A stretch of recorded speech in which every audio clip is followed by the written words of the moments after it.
So I was rewatching Back to the Future again. It might just be one of the greatest sci-fi trilogies of all time. In particular, I do have a soft spot for Back to the Future 2.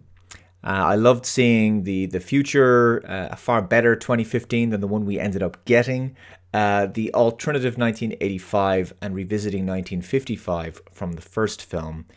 I know that this movie does get a lot of flack for being kind of exposition heavy. It was criticized at the time for being a bit too complicated, though by comparison to some sci-fi movies from recent years, it really isn't. But it does get criticized as being the weaker of the three, but it's still a great movie.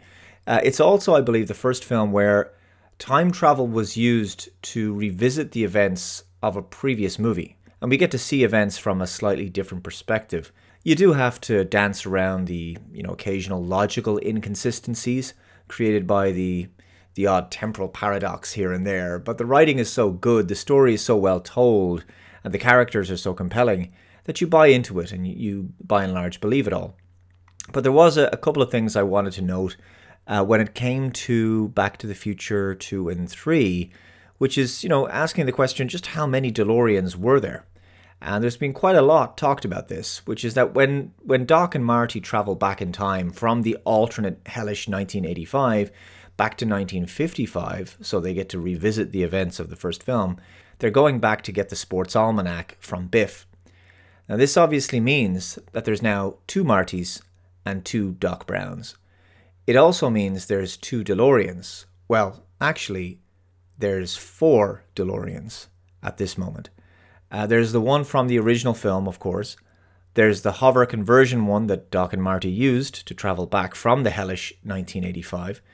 There's another version of this DeLorean that old man Biff stole from 2015 to travel back to 1955 and give his younger self the almanac. And then, of course, there's the DeLorean that's been buried in the Delgado mine from 1885.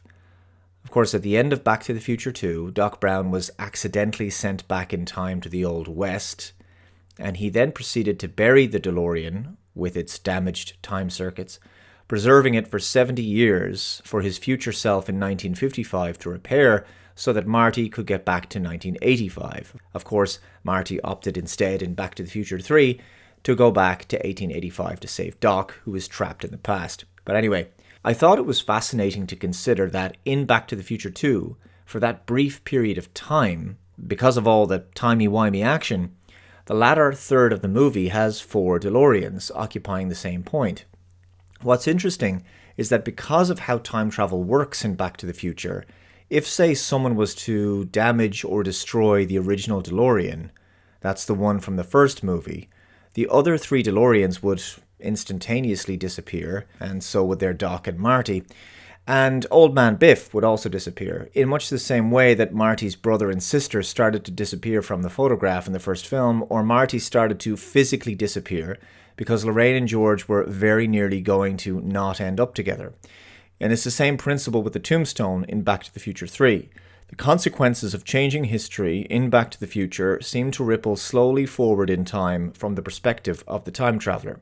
This is also the reason that when Old Man Biff returns from 1955 with the DeLorean to 2015, he's in pain, because this version of him is slowly disappearing as well. A deleted scene from the film shows him dying, and then he vanishes. Because reality is changing, this version of Biff no longer exists, and he will be replaced by a different version of himself, a version that became super rich because of the change he made in the past. This leads us to the question that's often asked in Back to the Future 3. When Marty goes back to 1885, the DeLorean gets damaged when he's fleeing the Indians. It gets a leak, and so they have no fuel to get up to 88 miles per hour. But of course, there's now two DeLoreans at this point. So there's the one that Doc stored in the Delgado mine, and there's the one that Marty traveled back from 1955 in. So people ask why they didn't use the petrol from the other car. Well, technically, he would have to drain the car of all fluids first before he could store it for such a long period of time. Although, to be fair, that could have been mentioned in the film. And it can certainly be said that Doc Brown was a very resourceful scientist. He probably made use of the petrol for some other purpose, perhaps, like heating in the winter, for example. But petrol is not like diesel. It's much more volatile and dangerous to store for long periods, and it goes bad after about 6 months. Keep in mind that according to the letter Doc had sent Marty from the past at the end of Back to the Future 2, Doc had already been in 1885 for 8 months before he wrote that letter. He probably took so long to write it, incidentally, because he had probably tried desperately to fix the time circuits and realized that he couldn't do so with 1885 technology, so he accepted his fate and decided to try to make a life in the past.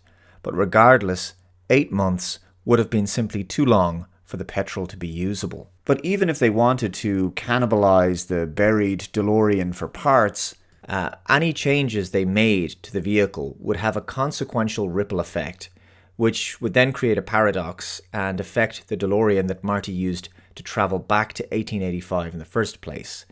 Removing anything vital that's needed for time travel from that vehicle would cause a corresponding change to Marty's DeLorean, and then he and that car would disappear, and he would therefore never have traveled back to 1885 in the first place. So the buried DeLorean in the Delgado mine had to stay buried and untouched in order to maintain temporal continuity. If for nothing else, this all makes for a very interesting time travel thought experiment. Thank you very much for watching this video, guys. Take care. I'll see you next time. Bye-bye.